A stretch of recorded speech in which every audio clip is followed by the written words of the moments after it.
ونعوذ بالله من شرور أنفسنا ومن سيئات أعمالنا من يهده الله فلا مضل له ومن يضلل فلا هادي له ونشهد أن لا إله إلا الله وحده لا شريك له ونشهد أن سيدنا مولانا محمدا عبده ورسوله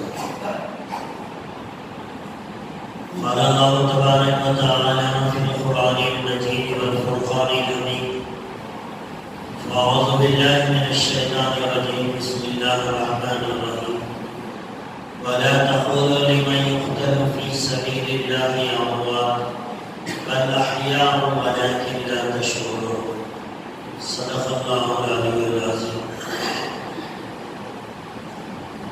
معزز سامعین کرام محترم بزرگوں عزیز نوجوان ساتھی، جیسا کہ آپ جانتے ہیں یہ محرم الحرام کا مہینہ ہے اور یہ مہینہ ہمارا اسلامی سال کا پہلا مہینہ ہے.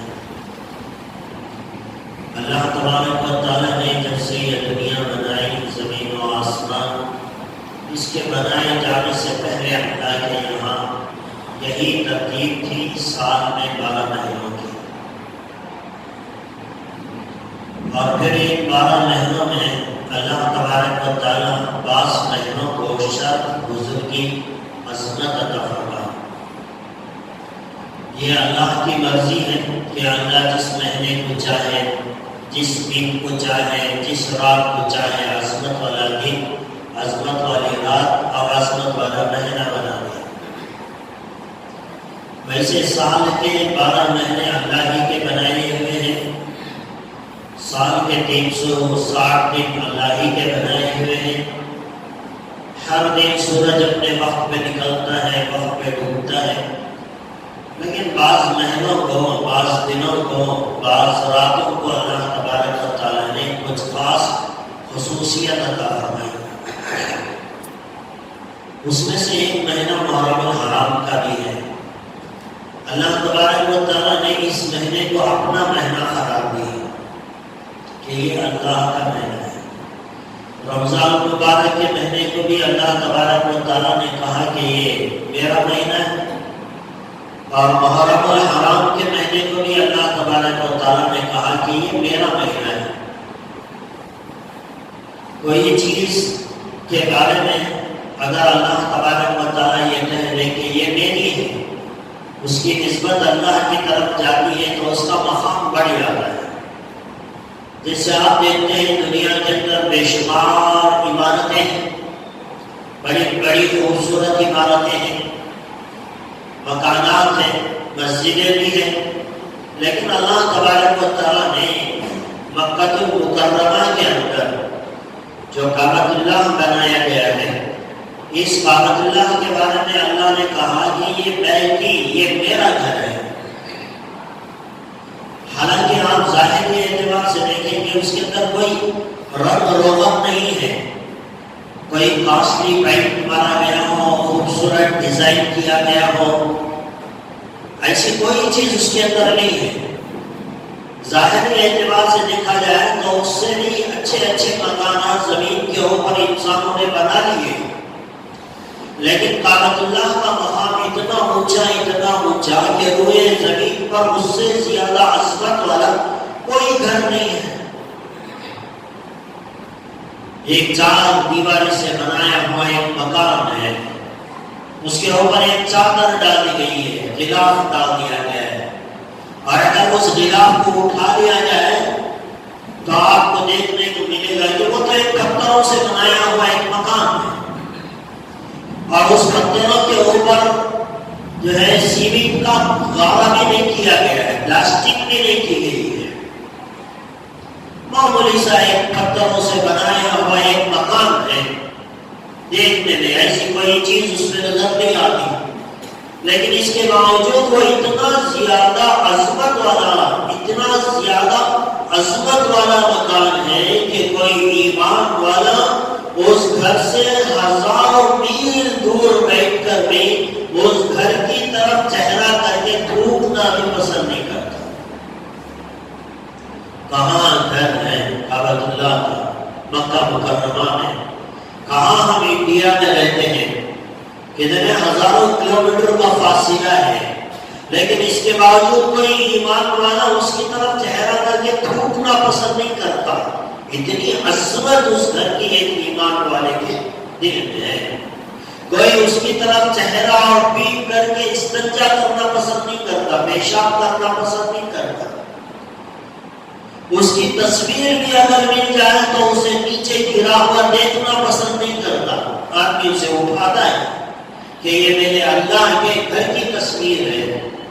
اسے بھی آدمی زمین پر ایسے ہی پھینکنا پسند نہیں کرتا، اسے اٹھا کر گھر میں اونچی جگہ رکھتا ہے. کیا بات ہے، کیا ہے اس گھر کے اندر؟ معلوم ہوا کہ بھئی گھر تو آپ دونوں کی طرح وہ ایک گھر ہے، لیکن اللہ تبارک و تعالیٰ نے اس گھر کے بارے میں فرمایا کہ یہ میرا گھر ہے. ان اول بیت وضع للناس للذی ببکہ. اللہ فرما رہے ہیں کہ مکے میں جو گھر بنایا گیا اللہ کے نام کا، وہ پہلا گھر ہے.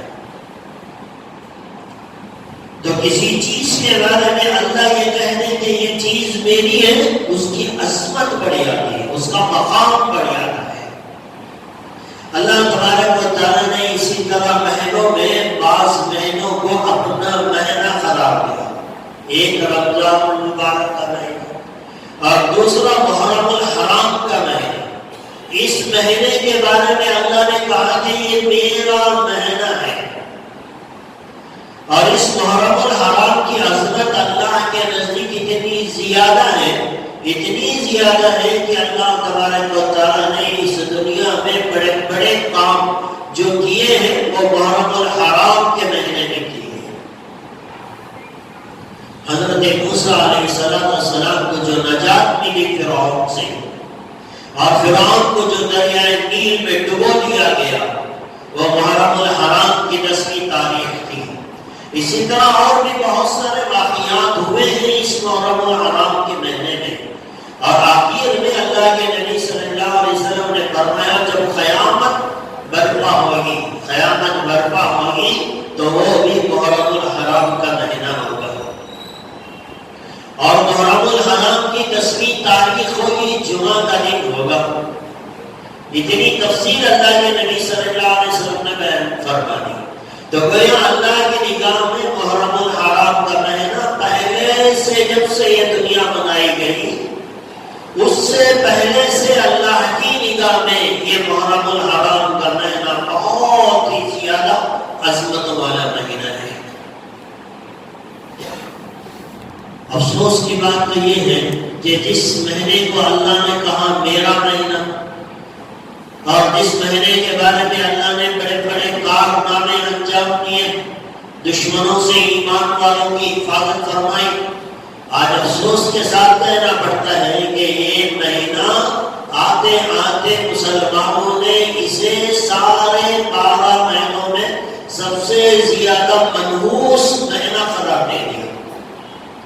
حالانکہ اللہ کی نگاہ میں زمین و آسمان کے بنائے جانے سے پہلے سے یہ مہینہ عظمت والا تھا.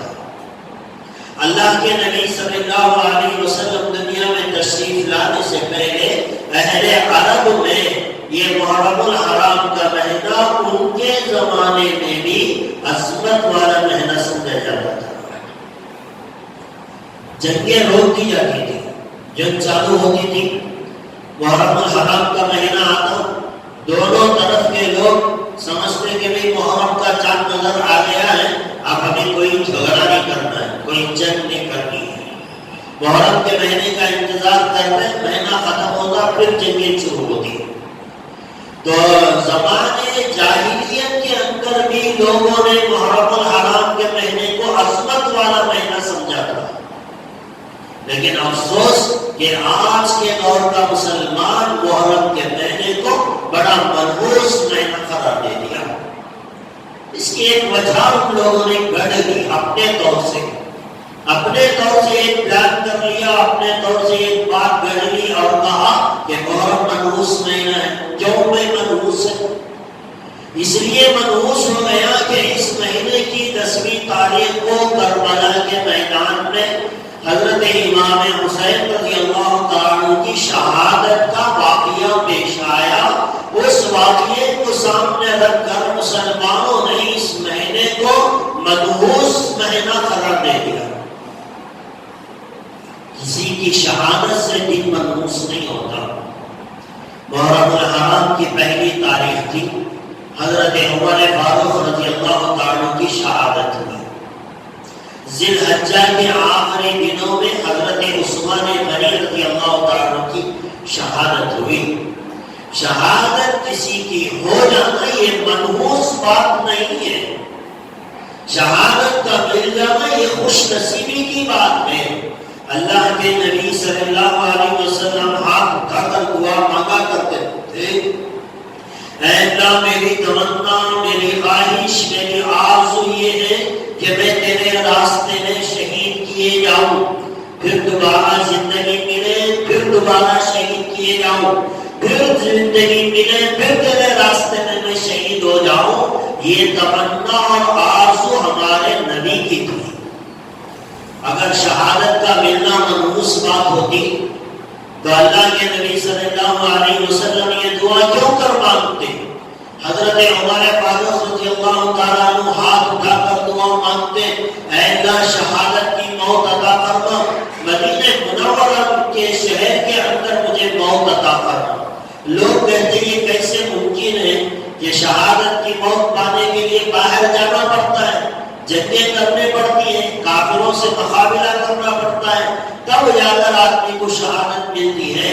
اور آپ دعا مانگ رہے ہیں کہ شہادت بھی ملے اور مدینے میں بھی ملے، لیکن جب دل سے کوئی چیز مانگی جاتی ہے، جب اللہ دینے کا ارادہ کرتے ہیں تو ناممکن بھی ممکن بن جاتا ہے۔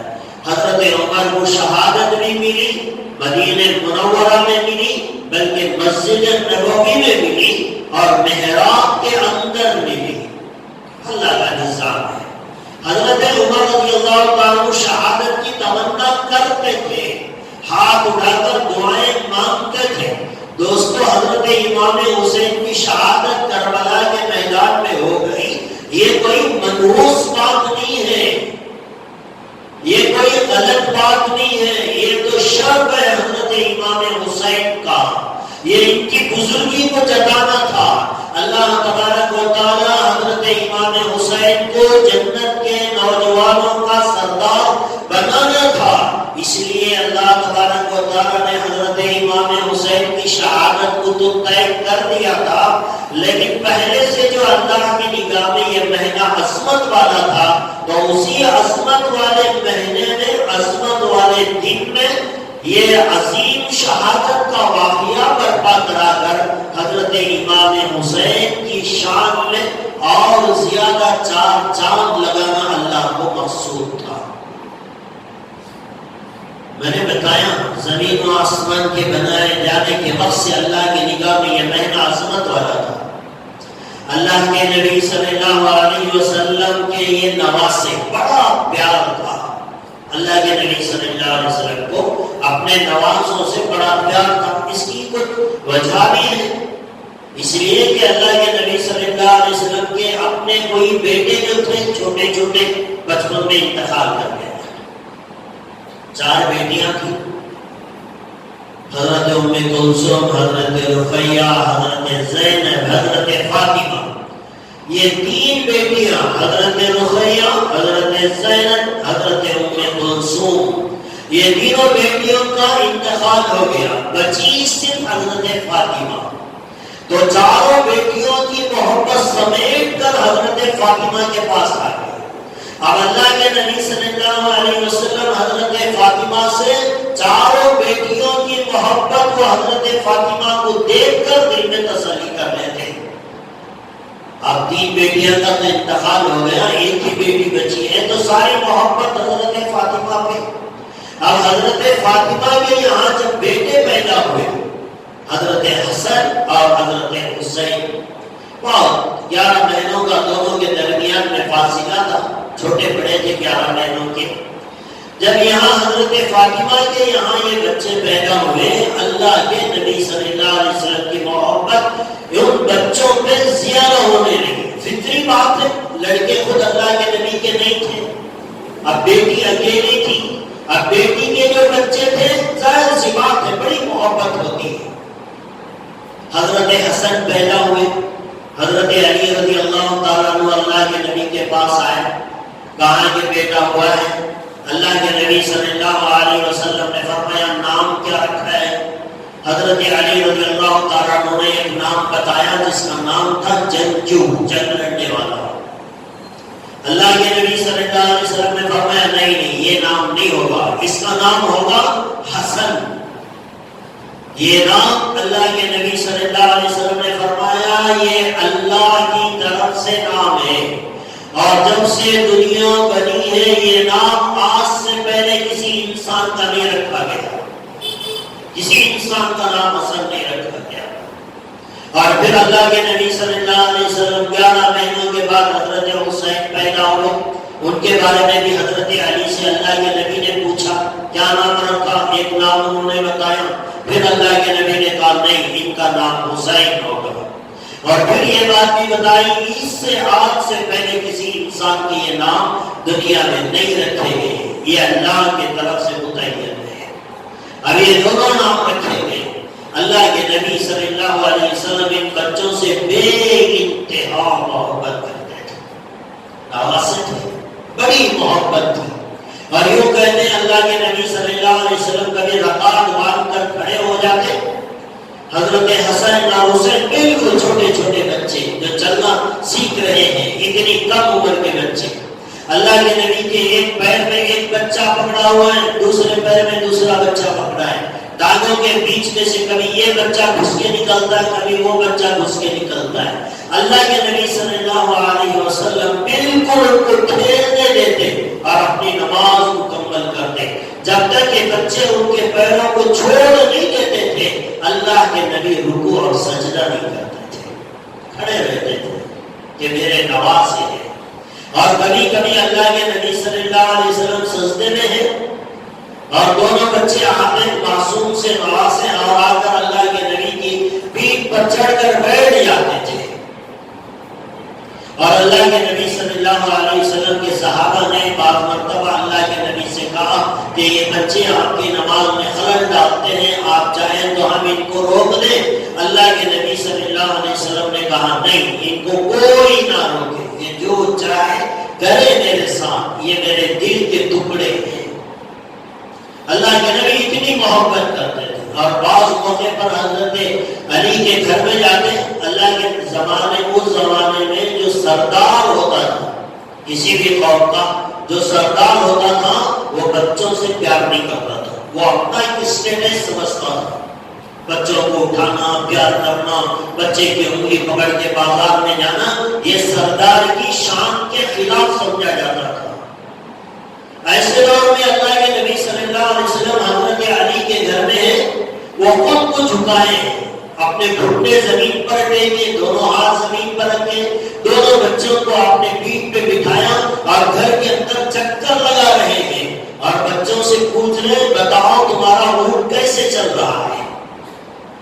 اللہ کے نبی صلی اللہ علیہ وسلم کبھی بازار میں، یہ تو گھر کے اندر کی بات ہے، اس زمانے میں جب کہ کوئی بڑا آدمی کسی بچے سے پیار نہیں کر سکتا تھا، انگلی پکڑ کر بازار میں لے جانے میں اسے شرم محسوس ہوتی تھی. اللہ کے نبی صلی اللہ علیہ وسلم اپنے دونوں نوازوں کو اپنے دونوں کھانگوں پر بٹھا کر بازار میں گھوما کرتے تھے. کتنی محبت رہی ہوگی.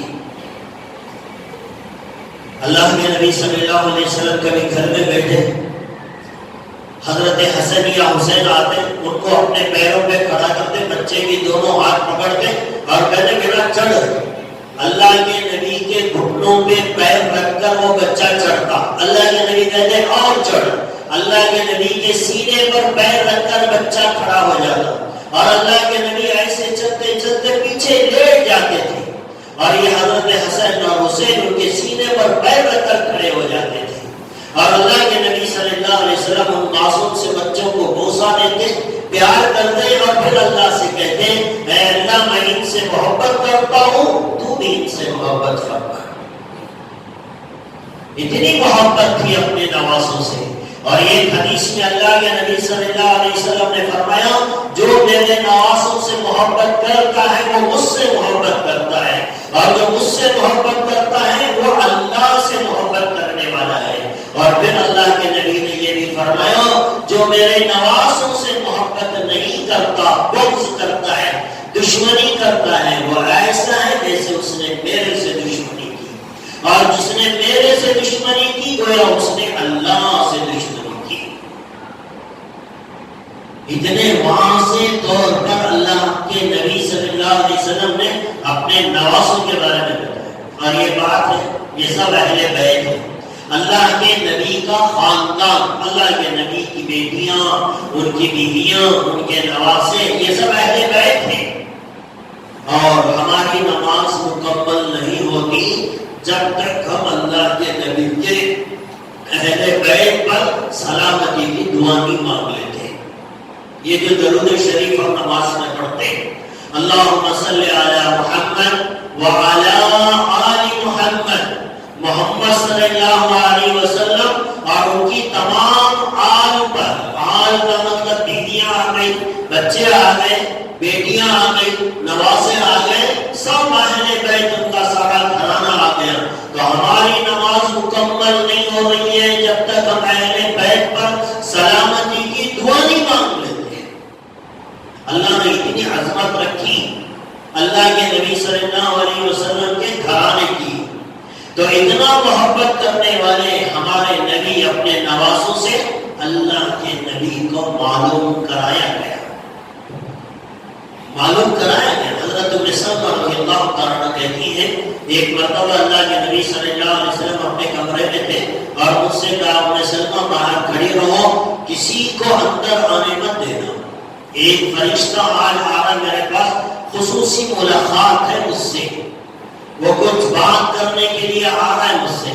دروازے پر کھڑی رہو، کوئی بھی اندر آنے نہ پائے، مجھے اس فرشتے سے کچھ بات کرنی ہے. حضرت ام سلمہ باہر کھڑی ہے دروازے پر، لیکن اتنے میں حضرت حسین آ گئے. ام سلمہ نے کہا آپ کے نانا جان نے منع کیا ہے اندر جانے سے، لیکن بچہ رویا، ضد کیا، کہا کہ مجھے جانا ہے، وہ چلے گیا، اندر آ گیا. تھوڑی ہی دیر گزری تھی، اللہ کے نبی صلی اللہ علیہ وسلم کے رونے کی آواز باہر آ رہی. اللہ کے نبی رو رہے ہیں، اور ایسا نہیں کہ آواز باہر آ رہی ہے، بلک رہے ہیں، رو رہے ہیں. اللہ کے نبی صلی اللہ علیہ وسلم. حضرت ام سلمہ پریشان ہو کر اندر گئی، پتہ نہیں بچے نے کیا کیا ہوگا، کیا معاملہ پیش آیا ہوگا. حضرت ام سلمہ جیسے ہی اندر پہنچی، دیکھتی کیا ہے کہ حضرت امام حسین جو نواسے رسول ہیں، اللہ کے نبی اپنے سینے سے ان کو لپیٹے ہوئے ہیں اور زار و خطار رو رہے، ہچکیاں مار کر رو رہے.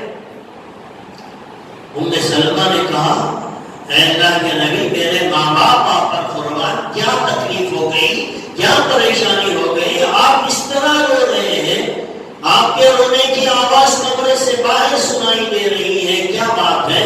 تو حضرت ام سلمہ سے اللہ کے نبی صلی اللہ علیہ وسلم نے فرمایا کہ ام سلمہ ابھی فرشتہ میرے پاس آیا تھا اور اس نے مجھے یہ بات بتائی کہ میدان کربلا میں میرے نواسے کا شہادت میری ہی امت کے لوگوں کے ہاتھوں سے کی جائے گی.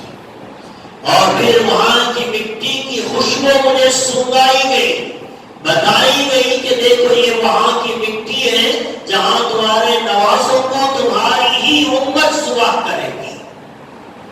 جس نوازے کے اتنی محبت اللہ کے نبی کرتے تھے، جب ان کی شہادت کی بات آئی، اللہ کے نبی کو فرشتے نے بتایا، حضرت حسن کی موت کا بھی علم بتایا گیا، حضرت حسین کی بھی موت کا علم بتایا گیا. حضرت حسن کو زہر دے کر مارا جائے گا اور حضرت حسین کو میدان کربلا میں پیاس کی شدت میں تڑپا کر مارا جائے گا.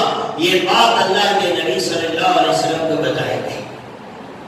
کیا گزری ہوگی؟ حالانکہ اللہ کے نبی نوازوں کی تھوڑی سی تکلیف برداشت نہیں کرتے تھے، تھوڑی سی.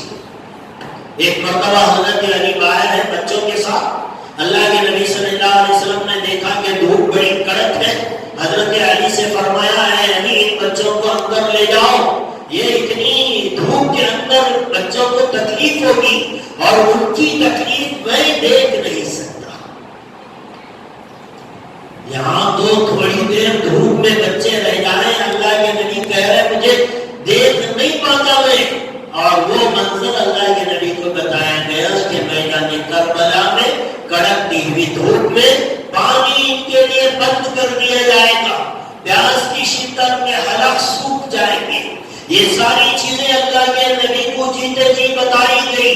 اللہ کے نبی کے دنیا سے جانے کے 50 سال بعد یہ واقعہ دنیا میں ہونے والا تھا, لیکن اللہ کے نبی کو بتایا گیا.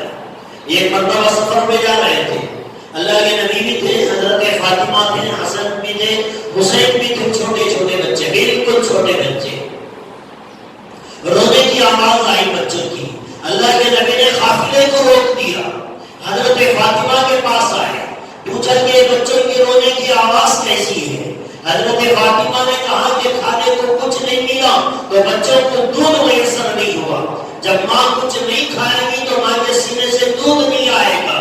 حضرت فاطمہ نے جب یہ کہا کہ دودھ نہیں ہے بچوں کو پینے کے لیے, بھوک کی وجہ سے یہ رو رہے ہیں, اللہ کے نبی نے قافلے کو رکوا دیا, کہا کہ پہلے حسن کو میرے پاس لے کر آؤ. حضرت حسن کو لا کر اللہ کے نبی کے ہاتھ میں دیا گیا. اللہ کے نبی صلی اللہ علیہ وسلم نے اپنی زبان مبارک حضرت حسن کے منہ میں ڈال دی, اور حضرت حسن اللہ کے نبی کی زبان کو چوسنے لگا. معلوم نہیں اللہ تبارک و تعالیٰ نے اس زبان سے کیا پلایا حضرت حسن کو. تھوڑی دیر چوسنے کے بعد وہ بچہ مسکرانے لگا, ہنسنے لگا. اللہ کے نبی نے بچے کو فاطمہ کے حوالے کیا, پھر کہا کہ حسین کو لے کر آؤ. حضرت حسین کو دیا گیا.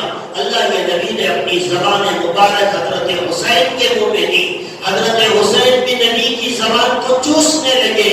کیا ملا ہوگا, کیا پلایا ہوگا, یہ تو صرف اللہ کی ذات جانتی ہے. پھر اس کے بعد وہ بچہ بھی ہنسنے لگا, کھیلنے لگا, تو پھر اللہ کے نبی کو سکون و اطمینان ملا. لیکن دوستو یہ اتنی ساری چھوٹی سی تکلیف کو اپنے نوازوں کی برداشت نہیں کرنے والے نبی, جب ان کو فرشتے نے آ کر بتایا تمہارے یہ دونوں نواسے دنیا میں مظلومیت کی حالت میں شہید کیے جائیں گے, ایک کو زہر دیا جائے گا اور ایک کو پیاس کی حالت میں جو ہے شہادت دی جائے گی. اللہ کے نبی بلک بلک کر رونے لگے. ایک منٹ کے لیے میں کہوں, اللہ کے نبی کو جب اتنی بچوں سے محبت تھی, چھوٹی سی تکلیف بھی برداشت نہیں کر رہے ہوتے, ایسی حالت میں جب اللہ کی طرف سے یہ پیغام پہنچا تمہارے نوازوں کو اس طرح شہید کیا جائے گا, اللہ کے نبی چاہتے ہاتھ اٹھا کر اللہ سے مانگ لیتے, اے اللہ میرے نوازوں کو ایسی موت سے بچا لینا. مانگ سکتے تھے, مانگ سکتے تھے. تھوڑی دیر کی دھوپ برداشت نہیں کر سکتے تھے, ایک وقت کی دھوپ برداشت نہیں کر سکنے والے نبی اپنے نوازوں کی, جب نبی کے سامنے ان کی موتوں کا واقعہ آیا, نبی چاہتے ہیں ہاتھ اٹھا کر اللہ سے مانگتے, اے اللہ میرے نوازوں کی ایسی موت نہ ہو, ان کو بستر پر موت آئے, سجدے کی حالت میں آئے, سکون و اطمینان کی حالت میں آئے. لیکن اللہ کے نبی جانتے تھے کہ شہادت کا مقام سب سے اونچا مقام ہوتا ہے. آج ہم نے اسی شہادت کو بہانہ بنا کر پورے مہینے کو منحوس بنا لیا. حضرت حسین کی شہادت کا واقعہ یہ کوئی منحوس واقعہ نہیں ہے, یہ کوئی منحوس بات ہوتی تو اللہ کے نبی ہاتھ اٹھا کر اللہ سے مانگ لیتے کہ اللہ یہ کربلا کا واقعہ دنیا کے اندر ہونے نہ پائے, میرا مظلوم نواسا شہید ہونے نہ پائے. یہ دعا مانگ سکتے تھے, تکلیف برداشت نہیں, رویا لیکن اللہ سے دعا بھی مانگی, اس لیے کہ نبی جانتے تھے شہادت کا ملنا یہ خوش نصیب بندوں کو نصیب ہوتا ہے, معمولی موت نہیں ہے. شہادت کی موت بہت اونچا مقام ہے, بہت اونچا درجہ ہے. اسی لیے اللہ کے نبی صلی اللہ علیہ وسلم نے فرمایا جب انسان جنت میں چلے جائیں گے, جتنے جنتی ہوں گے وہ جنت میں چلے جائیں گے, کوئی چیز کی کمی وہاں نہیں ہوگی جنت میں, ہر نعمت اعلیٰ درجے کی وہاں ملے گی جنتیوں کو. وہاں جانے کے بعد کوئی انسان دنیا میں آنے کی تمنا نہیں کرتا. یہ گھٹیا دنیا ہے. زیادہ کھا لو تو پریشان، کم کھاؤ تو پریشان، ایک کام کرو تو پریشانی، نہ کرو تو پریشانی. یہ دنیا کا معاملہ. جنت عیش و آرام کی جگہ ہے، وہاں کسی قسم کی کوئی پریشانی نہیں. لیکن ایسی جنت میں جانے کے بعد کوئی انسان دنیا میں آنے کی تمنا نہیں کرے گا. لیکن اللہ کے نبی صلی اللہ علیہ وسلم نے فرمایا بعض لوگ ہوں گے ایسے جو وہاں جنت میں جانے کے بعد پھر دوبارہ دنیا میں آنے کی تمنا کریں گے. وہ کون لوگ ہوں گے؟ اللہ کے نبی صلی اللہ علیہ وسلم نے فرمایا یہ وہ لوگ ہوں گے جو دنیا میں شہادت کی موت نصیب ہونے والے ہوں گے. یہ اللہ سے دعا کریں گے اللہ ایک بار پھر دوبارہ دنیا میں بھیج دے. تیرے نام پر مرنے کا مزہ ہی کچھ اور ہے. تیرے نام پر مرنے میں جو مزہ آیا تھا وہ جنت میں بھی نہیں مل پا رہا ہے. ہمیں دوبارہ دنیا میں بھیج دے، ہم دوبارہ دنیا میں جائیں گے اور پھر دوبارہ تیرے راستے میں ہم شہادت کی موت حاصل کرنا چاہتے ہیں. یہ مقام ہے شہادت کا. حضرت حسین کی شہادت کو ہم نے بہانہ بنا لیا اور سارے مہینے کو منحوس قرار دے دیا. اب دیکھو بھائی اس میں نہ شادیاں ہو رہی ہیں، نہ انگیجمنٹ ہو رہا ہے، نہ کوئی لڑکے والے لڑکی کو دیکھنے کے لیے تیار ہے، نہ لڑکی والے لڑکے کا گھردار دیکھنے کے لیے تیار ہے، نہ کوئی اپنا دکان کا اوپننگ کرنے کے لیے تیار ہے، نہ کوئی اپنے بچے کی ڈیٹ فکس کرنے کے لیے تیار ہے. ہر آدمی کہتا نہیں نہیں محرم ہو جانے دیجیے. جو مہینہ اللہ کی نگاہ میں سب سے زیادہ عظمت والا تھا آج ہم نے اسی کو سب سے بڑا منحوس مہینہ قرار دیا. اور یہ 10ویں تاریخ محرم کی 10ویں تاریخ یہ تو بڑی ہی عظمت والا دن ہے. 10ویں تاریخ محرم کی 10ویں تاریخ یہ بڑی ہی عظمت والی تاریخ ہے. اس کے اندر اللہ نے بے شمار کام کیے. قیامت بھی اسی دن لائیں گے. اسی لیے اللہ کے نبی صلی اللہ علیہ وسلم نے محرم الحرام کی 10ویں تاریخ کو روزہ رکھنے کا حکم دیا. رمضان کے روزے فرض ہونے سے پہلے محرم الحرام کا روزہ رکھنا 10ویں تاریخ کا فرض تھا. جب رمضان کے روزے فرض ہو گئے تو پھر اس کی فرضیت منسوخ کر دی گئی. اب یہ نفیل میں آ گئے. اللہ کے نبی صلی اللہ علیہ وسلم آئے مدینہ منورہ، دیکھا مدینہ میں یہودی لوگ روزہ رکھ رہے ہیں 10 تاریخ کو. اللہ کے نبی نے پوچھا معلوم کرو کیوں روزہ رکھتے ہیں؟ انہوں نے کہا کہ حضرت موسیٰ علیہ السلام کو اللہ نے فرعون سے نجات دی تھی اس دن، اور فرعون دریائے نیل میں ڈوب کر مرا تھا. اس کی خوشی میں ہم لوگ روزہ رکھتے ہیں. اللہ کے نبی صلی اللہ علیہ وسلم نے فرمایا یہ خوشی کے جتنے تم حقدار ہو اس سے زیادہ تو ہم بھی حقدار ہیں. لہٰذا مسلمانوں سے کہا کہ بھی تم بھی محرم الحرام کی 10ویں تاریخ کو روزہ رکھ لیا کرو.